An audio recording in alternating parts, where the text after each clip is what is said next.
Hello बच्चों, कैसे हो आप सब। आशा करता हूँ बहुत अच्छे होंगे, स्वस्थ होंगे। तो क्या लगता है, नहीं पढ़ोगे तो हो जाएगा? हो जाएगा बताइए। नहीं सीखोगे तो हो जाएगा? पढ़ लोगे, एग्जाम हो जाएगा? ये सोचना भी नहीं। अगर नहीं पढ़ोगे तो बहुत दिक्कत होने वाला है। और मेटल और नॉन मेटल जो टॉपिक है ना, बहुत आसान टॉपिक है, बट पता नहीं क्या दिमाग में चल रहा है कि हार्ड लगता है। हार्ड कुछ नहीं होता है जी। सोचने पर सब आसान है, करने पर सब आसान है। ठीक है।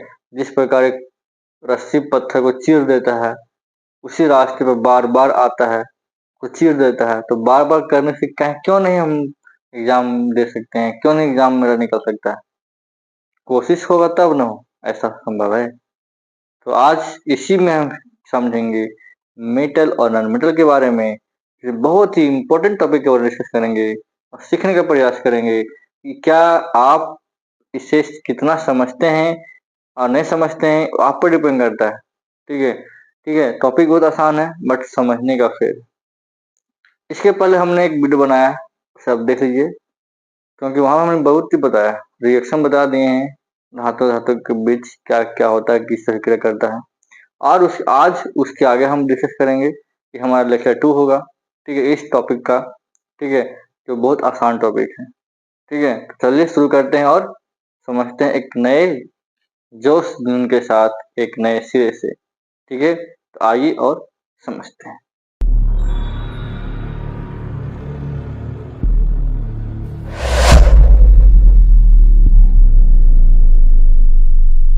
इलेक्ट्रॉनिक विन्यास। ठीक है, क्लास 9 में आप पढ़े होंगे इसके बारे में। सर आपके पढ़ाए होंगे इलेक्ट्रॉनिक विन्यास के बारे में। होता क्या है, यदि कोई इलेक्ट्रॉन है, ठीक है, उसके कक्ष होते हैं। ठीक है। ठीक है, क्या होते हैं, उसके कक्ष होते हैं। तो ये जो कक्ष होता है बोलते हैं के, इसको बोलते हैं एल, इसको बोलते हैं एम। ठीक है, इसको बोलते हैं एन। ठीक है, कक्ष होते हैं। जो के कक्ष होता है, ये उसमें मैक्सिमम 2 इलेक्ट्रॉन हो सकते हैं। एल में मैक्सिमम 8, एम में मैक्सिमम 18 और एन में मैक्सिमम 32 इलेक्ट्रॉन होते हैं। तो हम ये मानते हैं कि 8 है या 18 है। ठीक है, तो ये आप सीखे होंगे क्लास 9 में। ठीक है, ये पहला कक्ष में कितने इलेक्ट्रॉन होते हैं। ये बेस होता है किस पर, एटॉमिक नंबर पर।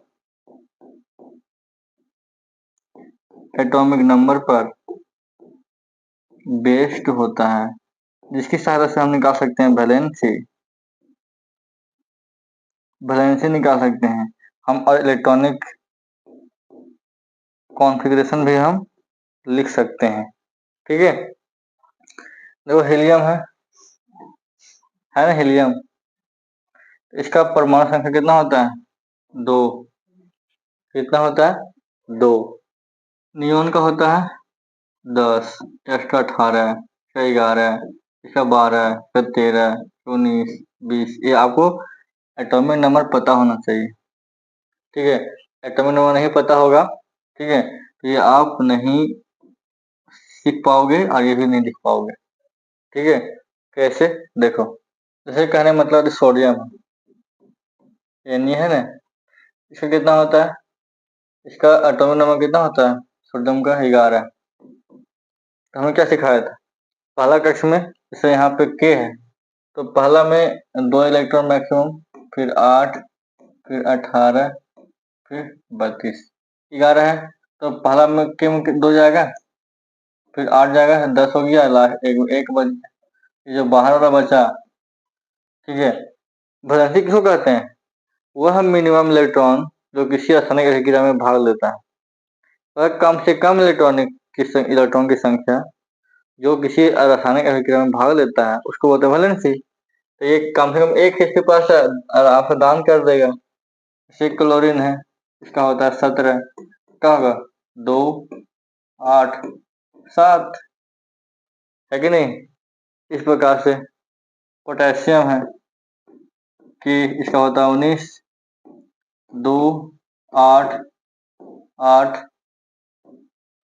1। इस प्रकार से हम लिख सकते हैं इलेक्ट्रॉनिक विन्यास। उसके लिए क्या चाहिए? एटॉमिक नंबर चाहिए, और ये पता होना चाहिए कि k कक्षा में कितना होता है, l में कितना होता है, m में कितना होता है, n में कितना होता है। ठीक, इलेक्ट्रॉनिक बिंदु संरचना देखो ये कैसे बनाते हैं। सोडियम है, ठीक है, तो देखो Na है, कुछ कारण नहीं, आपको संकेत पता होना चाहिए, परमाणु संख्या पता होना चाहिए, ये पता होना चाहिए, तो हो जाएगा। 11 है, इसको मैं सोच सकते कि नहीं, 2 8 1, बाहर में कितना है, 1 है, तो बस एक दे दो, हो गया। सोडियम का इलेक्ट्रॉनिक बिंदु संरचना हो गया, यही करना। क्लोरीन है, इसका परमाणु संख्या 17,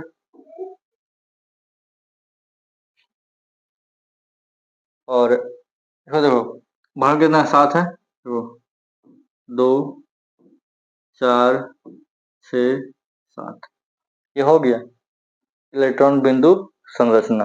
ठीक है, अब इसे मान लें हमको लिखना है, इसे लिखना है किसी और का, इसे लिखना है मैग्नीशियम, तो मैग्नीशियम का होता है 12, इसका जब हम निकालेंगे एटॉमिक कॉन्फ़िगरेशन, विन्यास 2 8 2, तो इसका क्या हो जाएगा, Mg का 2 हो जाएगा। कार्बन है, तो कार्बन का कितना होता है, 4, तो पहला इसमें 2 फिर 2, ठीक है, तो कितना हो जाएगा, ऑक्सीजन लिखेंगे, तो ऑक्सीजन का कितना 16, मैंने 2 8 6, तो इसका निकालेंगे इलेक्ट्रॉन संरचना, 2 यहाँ 2 यहाँ, हो गया। तो इस प्रकार से हम निकाल सकते हैं, ठीक है, और बना सकते हैं। जैसे CO2 है, तो C का कितना होता है, बाहर में 4 है, नहीं इसका 6 होता है, सॉरी, तो यहाँ पे 4 ना हो जाएगा, तो यहाँ 4 हो जाएगा, ठीक है। तो C यहाँ पे O, यहाँ पे O, देखो इसका बाहर में कितना होता है, 4, इसका बाहर में कितना होता है ऑक्सीजन का, 6, तो 6 लिखो, 2 तो 4 5 6, 2 4 6, तो बाहर में कितना होता है, 4, तो ये 8 का करेगा ना, इस प्रकार से बनाएगा, ये क्या करेगा, इस प्रकार से बनाएगा, और ये कार्बन इस प्रकार से बनेगा। ये है इलेक्ट्रॉन बिंदु संरचना। ठीक है, क्या है, इलेक्ट्रॉन बिंदु संरचना। जैसे मान लीजिए N2 बनाना, ठीक है, N2 का 5 होता है, 5, ये कितना टूटेगा, 2 और 3, N एक इधर एक N इधर, तो 3 इधर आ जाएगा और 2 इधर हो जाएगा, ठीक है, तो ये इससे बनाएगा, ट्रिपल बॉन्ड बनाएगा इस प्रकार से, ठीक है। तो यदि आपको एटॉमिक नंबर पता है और उसका इलेक्ट्रॉनिक विन्यास पता है, तो आप ये बना सकते हैं, नहीं तो नहीं बनेगा। अब है इलेक्ट्रॉन के स्थानांतरण से यौगिक का निर्माण कैसे होता है। जैसे NaCl है ना, तो कैसे बनेगा, देखो Na है, भाग में कितना है, 1 है, कितना है, 1, ठीक है, और Cl, ठीक है, Cl के बाहर में कितना, 7 है, तो देखो तो चेंज करते हैं, क्रॉस मारते हैं, 6 1 7, तो क्या होगा, देखो ध्यान देना, जब भी किसी यौगिक का निर्माण होगा तो इलेक्ट्रॉन का ट्रांसफर होगा, तो हमने केवल जो मिनिमम इलेक्ट्रॉन की संख्या जो किसी रासायनिक अभिक्रिया में भाग लेता है, देखो इसके पास बाहर में 7 है, इसके पास 1 है, सोचो यदि ये 7 इसको देगा तो दे तो सकता है, लेकिन 7 इलेक्ट्रॉन को देने के लिए बहुत एनर्जी चाहिए, बहुत ताकत चाहिए, ठीक है, संभव नहीं है। और ये 1 इलेक्ट्रॉन है, ये आसानी से इसे दे सकता है, बहुत आसानी से दे सकता है, ये चाहेगा तो दे सकता है, तो एक इलेक्ट्रॉन देने में कोई दिक्कत नहीं है। तो क्या करेगा, इसको शेयर कर देगा। ठीक है, क्या बना लेगा बता, NaCl। ठीक है, क्या बना लेगा, तो Na पर प्लस चार्ज हो जाएगा और Cl पर माइनस चार्ज हो जाएगा। इस प्रकार से बन जाएगा यौगिक। ठीक है, उसी प्रकार से एक अब बना सकते हैं MgCl2 बना सकते हैं। ठीक है, ये सब आपका होमवर्क रहेगा, ये हम बनाते हैं MgCl2 Mg। ठीक है, यहाँ देखो इसमें मैग्नीशियम का कितना होता है 12, तो इसको तोड़ सकते हैं 2, 8, 2, और क्लोरीन का Cl का 17 होता है, तो तोड़ सकते हैं 2, 8, 7। तो कितना Cl है, 200 Cl है। कितना Cl है, 2, तो यहाँ 2 लिखेंगे। ठीक है, इसका कितना होता है, 2 होता है। इसका देखो 1, 2, 3, 4, 5, 6, 7, 1, 2, 3, 4, 5, 6। तो क्या करेगा, एक इसको दे देगा, एक यहाँ दे देगा। ठीक है, तो क्या बनाएगा बता, MgCl। ठीक है, तो होगा A2 माइनस और A2 plus A2 minus charge, इस प्रकार से। तो ये सब आपका होमवर्क है। ठीक है, बनाने का प्रयास कीजिएगा। ठीक है, अब आयनिक यौगिक का गुणधर्म क्या होता है। आयनिक माने आयन से जो बने होते हैं यौगिक, उनका गुणधर्म, जैसे NaCl एग्जाम्पल देखो, एक NaCl जो है आयनिक यौगिक है। क्या है, आयनिक यौगिक है। ठीक है, कहता है कि धन और ऋण आयनों के आकर्षण बल के कारण यौगिक का ठोस एवं कठोर होते हैं, लेकिन दाब पड़ने पर टूट जाते हैं। NaCl नमक देखो, ये तो ठोस है कि नहीं, लेकिन हल्का सा दाब करेंगे टूट जाएगा। तो एक कैसे बनता है, प्लस और माइनस आयनों के आकर्षण बल के कारण। इनका गलनांक क्वथनांक बहुत अधिक होता है और जल में घुलनशील और केरोसिन और पेट्रोल में अविलेय होता है। पानी में घुला देंगे घुल जाएगा, लेकिन केरोसिन तेल में पेट्रोल में नहीं घुलता है। विद्युत का चलन करता है, देखा नमक में करंट पास होता है।